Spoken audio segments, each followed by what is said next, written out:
আমাদের এই বিয়েটা অস্থায়ী। আমি আর আরহাম আলাদা হয়ে যাব। আপনি নিশ্চিন্তে থাকুন। এই বলে নিধি মুখ ঘুরিয়ে নিল। চোখের কোণে বেয়ে অশ্রু নেমে এলো। কিন্তু সে তা হাতের আঙ্গুলের আড়ালে লুকিয়ে ফেলল। ভেতরে ভেতরে বুক ফেটে কাঁদতে থাকলেও বাইরে শুধু শান্ত একটা হাসি ফুটিয়ে রাখলো। তার মনে একটাই কথা ঘুরছিল, হয়তো আরহাম আমার জন্য ছিল না।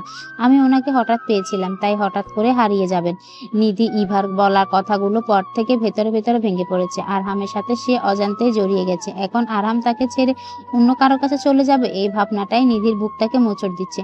সে সিদ্ধান্ত নিল সে নিজেকে আর কষ্ট দিবে না, ধীরে ধীরে দূরে সরে যাবে। পরের দিন নিধি আর আরহামের ফোন ধরল না। দিনভর কতবার যে কল আসছিল, স্ক্রিনে আরহাম নামটা ভেসে উঠছিল, তবুও সে চোখ বন্ধ করে রিংটা শেষ হয়ে যেতে দিত। কল না ধরায় কলেজ ছুটির সময় আরহাম কলেজ গেটের সামনে দাঁড়িয়েছিল। কিন্তু নিধি জানতো যে আরহাম হয়তো আসবে, তাই সে এক ক্লাস আগে বেরিয়ে গিয়েছিল। আরহাম প্রথমে ভেবেছিল হয়তো দেরি হয়েছে, কিন্তু খবর নিয়ে জানতে পারলো নিধি তো আগেই বাড়ি চলে গেছে। এমন করছে কেন নিধি? গম্ভীর মুখে বিড়বিড় করলো সে। সেই সন্ধ্যায় আরহাম সরাসরি নিধির বাসায় গেল। বেল বাজাতেই নাসরিন বেগম দরজা খুলে দেন। আরহামকে দেখে তিনি খুব খুশি হলেন। আরহাম তাকে সালাম দিয়ে ভেতরে ঢুকে জিজ্ঞেস করলো, নিধি কোথায় মামনি? নাসরিন বেগম বললেন, ও তো নিজের রুমে ঘুমিয়ে পড়েছে মনে হয়, মাথা ব্যথা করছে বলছিল। দাঁড়াও, ডেকে দিচ্ছি। নাসরিন বেগম এসে দুবার ডাক দিলেন। ভেতর থেকে নিধি সব শুনলো, কিন্তু দরজা খুলল না, বরং চুপচাপ কপালে হাত রেখে বসে রইল। নাসরিন বেগম আরহামের দিকে তাকিয়ে বললেন, ঘুমিয়ে পড়েছে মনে হয়। এবার আরহাম এগিয়ে এলো দরজার কাছে, এসে বলল, নিধি দরজা খুলল, আমি জানি তুমি জেগে আছো। নিধির বুক ধুকধুক করে উঠল, চোখ ভিজে এলো, কিন্তু দাঁত চেপে সে নিজেকে আটকালো। আরহাম আবার ধমকে স্বরে বলল, ফোন ধরছো না কেন? আর আজ ক্লাস না করে একা বাড়ি চলে এসেছো কেন? জানো আমি কতক্ষণ দাঁড়িয়ে অপেক্ষা করেছি? নিধি আবারও বলছে, দরজা খুললো, নইলে ভেঙে ঢুকবো। নিধি তাও দরজা খুললো না। নাসরিন বেগম আরহামকে বুঝালেন নিধি হয়তো সত্যি ঘুমিয়ে পড়েছে, একবার ঘুমিয়ে গেলে আর এত সহজে উঠে না। আরহাম রেগে বাড়ি থেকে বেরিয়ে গেলেন। নাসরিন বেগম বসতে বললেও বসলো না। এবার ওনারও খুব চিন্তা হলো, মনে মনে ভাবলো আবার কিছু হলো না তো? এ কদিন তো সবকিছু ঠিকঠাকই ছিল। তিনি আরো দুবার ডাকলেন, কিন্তু নিধি সাড়া দিল না। এরপর থেকে নিধি যেন পুরো বদলে গেল। আরহাম ফোন দিলে ফোন ধরে না, এমনকি মেসেজে রিপ্লাইও দেয় না। ক্লাস শেষ হতে অনুর সাথে তাড়াহুড়ো করে বেরিয়ে যায়, কখনো ভিড়ের আড়ালে, কখনো শর্টকাট রাস্তা দিয়ে নিখোঁজ হয়ে যায়। আরহাম প্রতিদিনই কলেজে গেটে দাঁড়িয়ে থাকে, কিন্তু নিধির দেখা পায় না। প্রথমে আরহাম ভেবেছিল নিধি হয়তো রাগ করেছে, দুদিনের মধ্যে সব ঠিক হয়ে যাবে, কিন্তু দিন যত এগোতে লাগলো নিধির দূরত্ব ততই বেড়ে যেতে লাগলো। অনুও বুঝতে পারছিল না নিধির এই পরিবর্তনের কারণ। একদিন কলেজের ভেতর করিডোরে নিধিকে আটকালো আরহাম। ক্লাসের সামনে দাঁড়িয়ে গম্ভীর চোখে বলল, কেন খেলা খেলছো আমার? কোন খেলা খেলছো আমার সাথে? ফোন ধরছো না কেন? আর এভাবে পালিয়ে বেড়াও কেন? নিধি চমকে উঠল, মুখ নামিয়ে বলল, আমি ব্যস্ত ছিলাম। আরহাম তাচ্ছিল্যের হেসে এগিয়ে এসে বলল, ব্যস্ত? কি নিয়ে এত ব্যস্ত যে আমার কল ধরার সময় পাচ্ছ না? কলেজ থেকে আগে চলে যাচ্ছ, উত্তর দাও। নিধি ভীষণ অস্বস্তিতে অনুর পেছনে দাঁড়িয়ে রইল। অবশেষে অনু কথা কেটে দিল, ভাইয়া আশেপাশের সবাই দেখছে, কলেজের ভেতরে এভাবে দাঁড়িয়ে কথা বলা ঠিক হবে না। আরহাম ঠান্ডা চোখে তাকালো দুজনের দিকে, তারপর ধীরে ধীরে বলল, ঠিক আছে, কিন্তু মনে রেখো, তুমি যদি মনে করো আমাকে এভাবে এড়িয়ে যাবে, ভুল করছো। যতই লুকাও আমি তোমাকে খুঁজে নেব। আমি যদি চাই তুমি আমার কাছ থেকে কোথাও পালাতে পারবে না। বলেই সেখান থেকে বেরিয়ে গেল। কিন্তু এরপর থেকে পরিস্থিতি আরো খারাপ হলো। আগে তো কল দিলে ধরতো না, কিন্তু এখন মোবাইলটাও বন্ধ করে রেখে দিচ্ছে।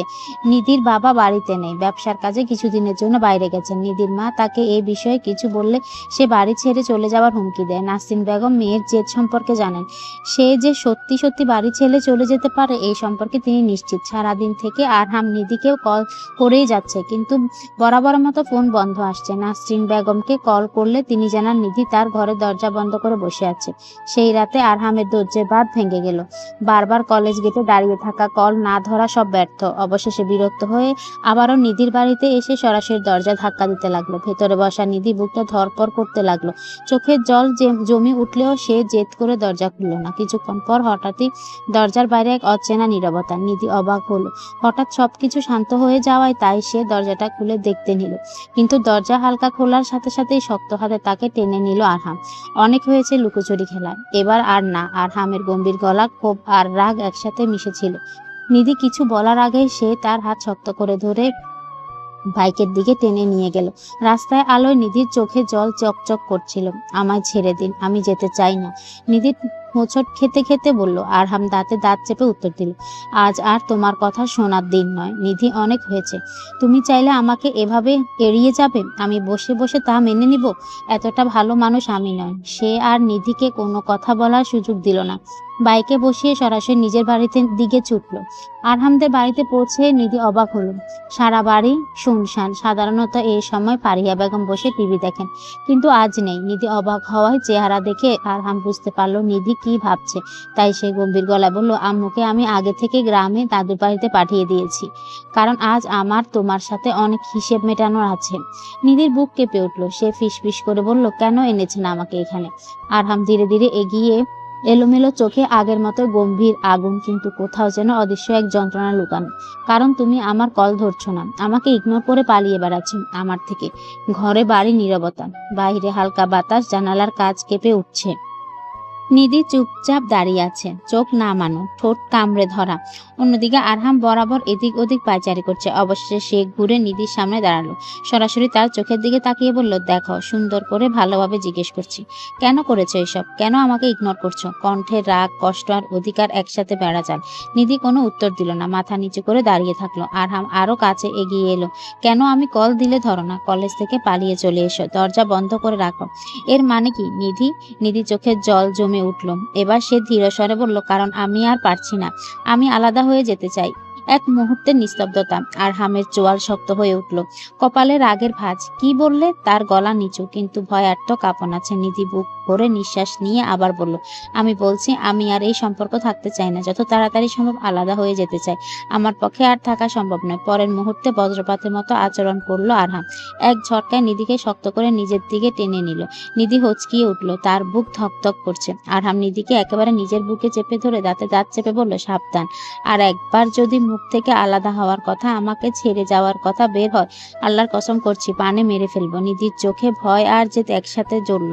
সে ঠোঁট কামড়ে বলল, আপনি মেরেই ফেলুন, তবুও আমি আলাদা হব। আরহামের চোখ তখন রক্তে চেপে উঠল। সে নিধির মুখের কাছে ঝুঁকে বলল, তুমি আমার ধৈর্যের পরীক্ষা করো না নিধি, তুমি জানো না আমি কি করতে পারি। বলে ধাক্কা দিয়ে নিধিকে কিছুটা দূরে সরিয়ে দিল। কিছু সময় অতিবাহিত হলো, তবে ঘর জুড়ে এখনো নিস্তব্ধতা। নিধি দাঁড়িয়ে আছে এক পাশে, চোখ লাল হয়ে উঠেছে, কান্না চেপে রাখতে তার মাথায় শুধু ইভার কথাগুলোই চলছে। অন্যদিকে আরহাম ঠিক আগের জায়গাতেই দাঁড়িয়ে, বুক উঠা নামা করছে রাগে আর উত্তেজনায়। নিধি হঠাৎ কণ্ঠ শক্ত করে আবারও বলল, আমি যখন বলেছি আমি আলাদা হয়ে যাব, তার মানে আলাদা হয়ে যাব। আপনি কিছুই আটকাতে পারবেন না। আরহাম অনেক কষ্টে রাগ কমানোর চেষ্টা করছে, কিন্তু নিধির কথায় তা উল্টো বেড়ে গেল। সে এক ঝটকায় আবারও নিধিকে টেনে নিজের কাছে আনলো, এতটাই শক্ত করে চেপে ধরলো যে নিধির নিঃশ্বাস বন্ধ হয়ে আসছে। দাঁতে দাঁত চেপে গর্জন করে উঠল, তুমি বুঝতেই পারছো না তুমি কাকে রাগাচ্ছ। নিধি, একটা কথা মাথায় রাখবে, আমি তোমাকে ছাড়বো না, কোনোদিন না। নিধি মরিয়া হয়ে ছটফট করতে লাগলো, তবুও হাত দিয়ে ধাক্কা দিতে চাইলেও আরহামের শক্ত শরীর নড়ল না এক চুলো। চোখে জল গড়িয়ে পড়ছে, তবুও সে হাল ছাড়ল না। হঠাৎই নিধি বুকে আরহামের হাতে জোরে কামড় বসিয়ে দিল। আরহাম আ করে ব্যথায় হাত ছেড়ে দিল। আরহাম, এই সুযোগে নিধি এক দৌড়ে বেরিয়ে গেল ঘর থেকে। আরহাম হতভম্ব হয়ে দাঁড়িয়ে রইল কিছুক্ষণ, তারপর রাগে মুষ্টি শক্ত করে দেওয়ালে আঘাত করলো। নিধি দৌড়ে গিয়ে ফারিয়া বেগমের ঘরে ঢুকে দরজা ভেতর থেকে আটকে দিল। হাঁপাতে হাঁপাতে দেওয়ালে হেলান দিয়ে দাঁড়িয়ে রইল। বুকের ভেতর ধড়ফড় করছে, চোখ দিয়ে ঝরছে পানি। বাইরে করিডোর দাঁড়িয়ে আরহাম কিছুক্ষণ দরজার দিকে তাকিয়ে থাকলো। তার চোখ লালচে হয়ে উঠেছে, রাগের শিরা উপশিরা টান টান, কিন্তু দরজার দিকে আর পা বাড়ালো না। শুধু নিচু গলায় বলল, তুমি পালালেই কি আমি তোমাকে ছেড়ে দিব? ভুলো না তুমি আমার, আর আমি তোমাকে কখনোই আমার ছেড়ে যেতে দিব না। বলেই সেখান থেকে সরে গেল সে। ভেতরে বসে নিধির বুক কেঁপে উঠল, কষ্ট, ভয় আর অদ্ভুত এক অজানা অনুভূতি। সে ভেঙে পড়ল কান্নায়। সে চাদর মুড়ে কোলে মুখ লুকিয়ে বসে রইল। অন্যদিকে ড্রয়িং রুমে সোফায় বসে নিঃশব্দে সিগারেট ধরালো আরহাম। যেদিন থেকে নিধি তাকে ইগনোর করছে, সেদিন থেকে এই বদ অভ্যাসটা হয়ে গেছে তার। ধোঁয়ায় কুণ্ডলি আকাশে ভেসে উঠছে, কিন্তু তার চোখ স্থির হয়ে আছে নিধির ঘরের দিকে। রাগ এখনো কমেনি, তবে তার ভেতরে অস্থিরতাটা অন্য কিছুর। কেন বারবার আলাদা হওয়ার কথা বলে ও? এতদিন তো ঠিক ছিল, হঠাৎ এমন আচরণ কেন করছে? নিশ্চয়ই কিছু একটা হয়েছে, কিন্তু কি? রাত নামলো, নিধি আর সাহস করে দরজা খুলেনি, না খেয়ে শুয়ে রইল। পরের দিন সকালবেলা নিধি চুপচাপ দরজা খুলে বেরিয়ে এলো। মনে মনে ভেবেছিল আরহাম হয়তো অফিসে চলে গেছে, কিন্তু বারান্দায় দাঁড়িয়ে কফির মগ হাতে থাকা আরহামকে দেখে তার বুকটা ধক করে উঠল। আরহাম ধীরে ধীরে তার দিকে তাকালো, চোখে ঠান্ডা অথচ অদ্ভুত জেদি দৃষ্টি। রাতে নাটকটা শেষ হয়েছে? শান্ত গলায় প্রশ্ন করল নিধি। কোনো উত্তর দিল না, চোখ নামিয়ে পাশ কাটিয়ে রান্নাঘরের দিকে যাচ্ছিল। ঠিক তখনই আরহাম পেছন থেকে বলল, কলেজে যাওয়ার জন্য তৈরি হও, আমি ড্রপ করে যাব। নিধি না তাকিয়ে বলল, এখানে আনার সময় বই খাতা সাথে আনিনি যে কলেজে যাব। আরহাম স্বাভাবিকভাবে বলল, জি আমার মনে আছে, তাই সকালে ড্রাইভারকে পাঠিয়ে তোমার বই খাতা আর জামা কাপড় আনিয়েছি। নিধি অবাক হয়ে বলল, কেন? আরহাম আবারও একই স্বরে বলল, যতদিন না তোমার পাগলামি শেষ হচ্ছে তুমি এখানেই থাকবে। এখন তাড়াতাড়ি তৈরি হও। নিধি ঘুরে তাকালো বিস্ময় নিয়ে, না আমি এখানে থাকবো না, আর আপনার আমাকে ড্রপ করারও দরকার নেই, আমি নিজে চলে যাব। আরহাম গম্ভীর মুখে কফি কাপে চুমুক দিল, তারপর ধীরে স্বরে বলল, আমি তোমাকে জিজ্ঞেস করিনি, বলছি আমি বলেছি আমি ড্রপ করব, মানে আমি করব, কথা শেষ। নিধি মনে মনে আরহামকে সখানে গালি দিয়ে ফেলেছে, কিন্তু আরহামের দৃষ্টি এতটাই স্থির, এতটাই সচল ছিল যে মুখে কিছু বলতে পারল না। শুধু রাগে দাঁত চেপে কিছুক্ষণ তার দিকে তাকিয়ে হেঁটে গিয়ে নিজের ঘরে ঢুকে দরজা বন্ধ করলো। বাইরে দাঁড়িয়ে আরাম মুচকি হেসে ফিসফিস করে বলল, যতই পালাও শেষমেশ তোমাকে আমার কাছেই ফিরতে হবে। কলেজ শেষ হওয়ার সঙ্গে সঙ্গে নিধি গেটের ভিড় এড়িয়ে দ্রুত পা চালাল। সবার মতো অপেক্ষা করলো না, আরহাম চলে এলো তাকে আবারও নিয়ে যেতে, যেটা সে একদমই চায় না। তাই সে একটা রিক্সা নিয়ে সোজা নিজের বাড়ি চলে গেল। নাসরিন বেগম অবাক হয়ে বলল, আরহাম তো বললই তুই তাদের বাড়িতে থাকবি, জামা কাপড়ও নেয়ালো, তাহলে তুই এখানে চলে এলি কেন? নিধি বিরক্ত নিয়ে বলল, আমি থাকবো না তোমার ওই আরহামের সাথে, আর এবার যদি উনি আমাকে নিতে আসে তবে তুমি বাধা দিবে, নইলে আমি তোমাদের ছেড়ে অনেক দূরে কোথাও চলে যাব, আর খুঁজে পাবে না। আমি কিন্তু সিরিয়াস, তুমি সেটা খুব ভালো করেই জানো। নিজের ঘরে গিয়ে দরজা বন্ধ করে দিল। তার বুকটা কষ্টে ফেটে যাচ্ছে। সবাই তার জেদ এক রোখামও দেখছে, কিন্তু তার কষ্টটা কেউ দেখছে না, আর না সে কাউকে দেখাতে পারছে। দিন কেটে যেতে লাগলো। ওই দিন নাসরিন বেগম আরহামকে কল করে বলেছিল নিধি বাড়িতে ফিরে এসেছে, আরহাম যেন এখন না আসে, তাকে কিছু সময় দেয়। তাই আর আরহাম আসেনি। কলেজ, ক্লাস আর বাড়ি, এই তিনটা জায়গাতেই সীমাবদ্ধ হয়ে পড়লো নিধির জীবন। আরহাম প্রতিদিন কল করলেও মাঝে মাঝে সে ধরতো, মাঝে মাঝে ধরতো না। আলাদা হওয়ার কথা মুখে না আনলেও ভেতরে ভেতরে দূরে সরে থাকার চেষ্টা করছে। ইভার সাথেও তার আবারও একবার দেখা হয়েছিল। জানতে চেয়েছিল ইভা অসুস্থ, এখনো ঠিক মতো হাঁটতে পারে না, তাই চিকিৎসাধীন আছে। এদিকে দিন গড়তে লাগলো। উৎসব আর অনুর বিয়ের প্রস্তুতি শুরু হলো। চারদিকে উৎসব মুখর হয়ে উঠলো। যদিও তাদের বিয়ে আরো আগে হওয়ার কথা ছিল, তবে হঠাৎ করে উৎসবের বাবা অসুস্থ হয়ে পড়েন, তাই বিয়েটা কিছুদিন পিছিয়ে দেওয়া হয়। উৎসব আর অনুর বিয়ের জন্য একটা রিসোর্ট বুক করা হয়েছে। আইডিয়াটা উৎসব, নিধি আর আরহাম যাতে দুদিকেরই উপস্থিতি থাকতে পারে সেজন্য। অনু আর নিধি খুবই ব্যস্ত, বিশেষ করে অনু। নিধি বাধ্য হয়ে সবকিছু করছে, সে চায় না তার জন্য অনুর এই বিশেষ মুহূর্ত নষ্ট হোক। তারা দুজন মিলে ঠিক করেছে কি পরবে, কিভাবে সাজবে, কিভাবে ছবি তুলবে, সবকিছু। অন্যদিকে উৎসবও ব্যস্ত হয়ে পড়েছে চারপাশে সামলাতে, প্রস্তুতি, অতিথি তালিকা, সাজগোজ, সবকিছুতেই তার ছুটোছুটি। আরহামও এসব নিয়ে যথেষ্ট ব্যস্ত, তবে নিধির দিকে তার নজর সবসময় থাকে। আজ অনু আর উৎসবের মেহেদি। রিসোর্টের চারপাশে আলো ঝলমল সাজসজ্জা, চারদিকে সাদা ফুল, ঝাড়বাতি আর রঙিন কাপড়ে ঝলার উঠছে। দুই পরিবারের আনন্দ উল্লাস, চারপাশে হইচই। নিধি আর অনু রিসোর্টে পৌঁছেই সবার চোখে তাদের দিকে ঘুরে যায়। সবাই অনুকে দেখছে, তাকে মেহেদি কালারের শাড়িতে যেন একদম পুতুল মনে হচ্ছে।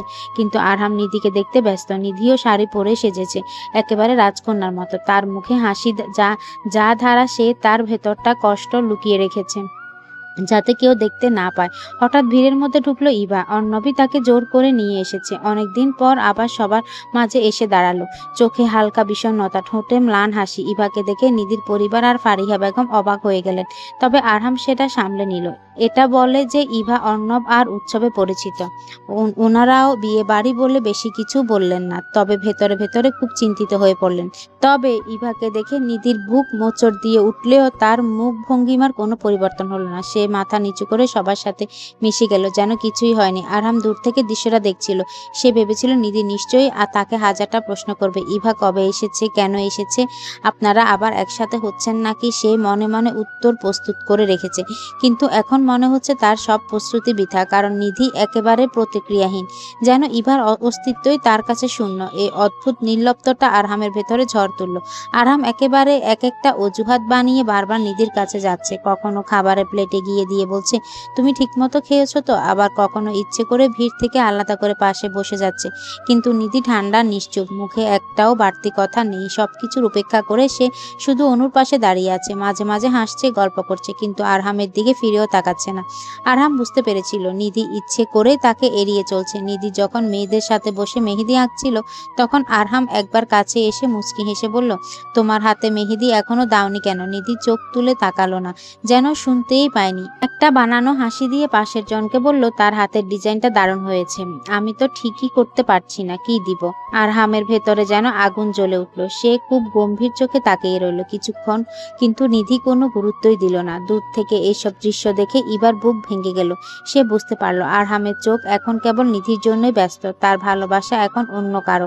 এই সত্য মেনে নিতে পারছে না সে। বারবার এক কথাই বলছে, কেন সে এমন ভুল করলো? কিভাবে আরহামকে অবিশ্বাস করলো? মেহেদির পর সবাই নাচে নাচে ব্যস্ত, কিন্তু নিধি একটু দূরে গিয়ে বসছে চুপচাপ। সে ভিড় এগিয়ে চলছে ঠিকই, কিন্তু পাশে এসে বসলো ইভা। হাতে শাড়ির আঁচল চেপে রেখেছে, চোখে পানি জমে আছে। নিধি ইভা আসতে ডাকলো। নিধি মুখ ঘুরালো না, শুধু বলল, আপু কিছু বলবেন? ইভা একদম কান্না ভেজা স্বরে বলল, হ্যাঁ আগেও বলেছি, কিন্তু আজও আবার বলতে আসলাম। তুমি প্লিজ আরহামকে ছেড়ে দাও, আমি ওকে ছাড়া বাঁচতে পারবো না। নিধির বুকটা মোচড় দিয়ে উঠল। ভেতরে ঝড় উঠেছে, কিন্তু বাইরে থেকে সে অদ্ভুত ঠান্ডা গলায় বলল, আপু আমিও তো বলেছি আমাদের বিয়ে অস্থায়ী, আমি কারো জীবন বাধা হয়ে থাকবো না। চলে যাব আমি, আপনি চিন্তা করবেন না। ইভা কেঁদে ফেললো। তুমি কি সত্যি সরে যাবে? নিধি তুমি আমায় ক্ষমা করে দাও। আমি জানি আমি যা করেছি সেটা ঠিক করিনি, কিন্তু ও ছাড়া আমার আর কেউই নেই। নিধি জোর করে চোখের পানি আটকালো, ঠোঁট কামড়ে শুধু বলল, আপু আপনি শান্ত থাকুন, আমি ব্যবস্থা করব। বলেই নিধি উঠে গেল ভিড়ের দিকে, কিন্তু তার বুক ভেঙে কান্না উতলে উঠল ভেতর থেকে।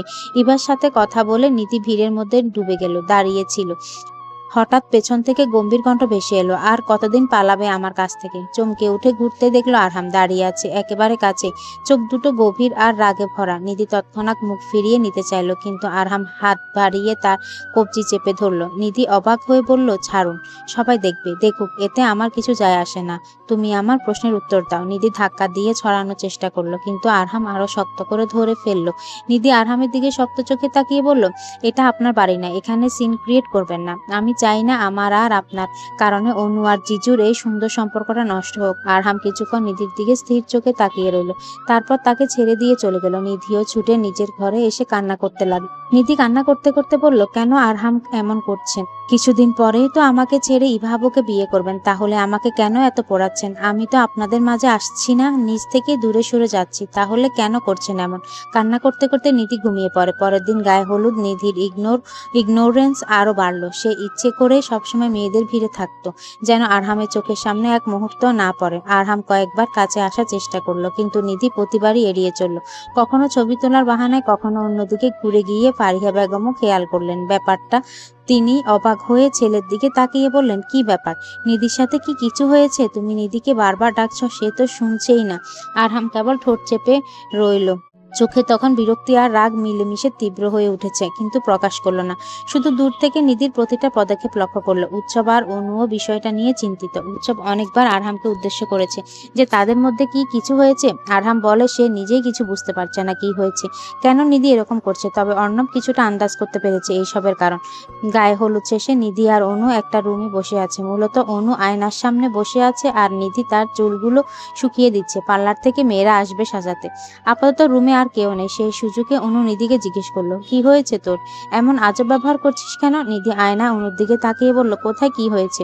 অনু এবার নিধির দিকে ঘুরে বসল। ভাইয়াকে এভাবে ইগনোর করছিস কেন? তুই কি ইভা আপুর আশায় কষ্ট পেয়েছিস? বিশ্বাস কর, উৎসব তাকে ডাকেনি, অর্ণব ভাইয়া নিয়ে এসেছে, আর এখন মুখের উপর চলে যেতেও বলতে পারছে না। নিধি বলল, তুই ভুল করছিস অনু, এমন কিছু না। আর ইভা আপু আশায় আমি কেন কষ্ট পাবো? ছাড় তো এসব, তুই নিজের বিয়েতে ফোকাস কর। পার্লারের লোক চলে আসবে। অন্য কিছুক্ষণ নিধির দিকে তাকিয়ে দীর্ঘ নিঃশ্বাস ফেলল। নিধিও জানে তার ইগনোর করা আরহাম সহজে মেনে নেবে না, তবুও সে বাধ্য হয়ে করছে। ভেতরে ভেতরে কষ্ট পেলেও মুখে কিছু প্রকাশ করলো না। এভাবেই বিয়ের দিনগুলো এগোতে থাকলো। চারদিকে আলো, সাজসজ্জা, গান আর হাসি, কিন্তু নিধি আর আরহামের মাঝে শুধু অদৃশ্য দেওয়াল। উৎসব অনুর বিয়ে, অনুকে স্টেজে বসানো হয়েছে। পাশে বসে আছে নিধি আর অনুর কয়েকজন কাজিন। তখনই আরহাম ঢুকলো, কালো পাঞ্জাবিতে, গম্ভীর চেহারা। পাশে তাকিয়ে হঠাৎ তার চোখ আটকে গেল নিধির উপর। উৎসবের কয়েকটা কাজিন নিধিদের সাথে ফ্লর্ট করছে, ওরাও হেসে উত্তর দিচ্ছে। আরহাম রাগ তরতর করে বেড়ে গেল। তাকে ইগনোর করছে আর এদের সাথে কি সুন্দর হেসে হেসে কথা বলছেন। সে ধীরে ধীরে এগিয়ে এলো। নিধি, একটু কথা আছে। গলা ভারী কিন্তু শান্ত। নিধি কোনো প্রতিক্রিয়া দেখালো না, যেন শুনতেই পায়নি। সে অনুর মাথায় ঘোমটা ঠিক করতে ব্যস্ত হয়ে গেল। রাগে আরহামের ভেতরটা কেঁপে উঠল। সে আবারও বলল, শুনছো না? বলছি তো, কথা আছে। নিধি এবারও তাকালো না, ঠান্ডা গলায় শুধু বলল, আমি ব্যস্ত, পরে কথা বলবো। এবার আরহামের ধৈর্য ভেঙে গেল। সে ঝটকা দিয়ে অনুর পাশ থেকে নিধিকে টেনে একপাশে নিয়ে গেল। সবাই অবাক হয়ে তাকিয়ে রইল। আরহাম নিধিকে টেনে তার ঘরে নিয়ে গেল। গিয়ে নিজের রাগ কন্ট্রোল করে শান্ত স্বরে বলল, কি হয়েছে তোমার? তুমি কেন এমন করছো নিধি? কেন আমার চোখের সামনে থেকেও আমাকে অচেনা মানুষের মতো এড়িয়ে যাচ্ছ? প্লিজ বলো। আমাকে না বললে কি করে বুঝবো? নিধি চোখ নামিয়ে ঠান্ডা গলায় বলল, আমার কিছুই হয়নি। আমি শুধু আপনার থেকে দূরে যেতে চাই, চাই আপনি আমাকে ছেড়ে দেন। ওই উত্তর শুনে আরহামের চোখ আগুন জ্বলে উঠল। সে নিধির হাত শক্ত করে ধরে বলল, একটা কথা মনে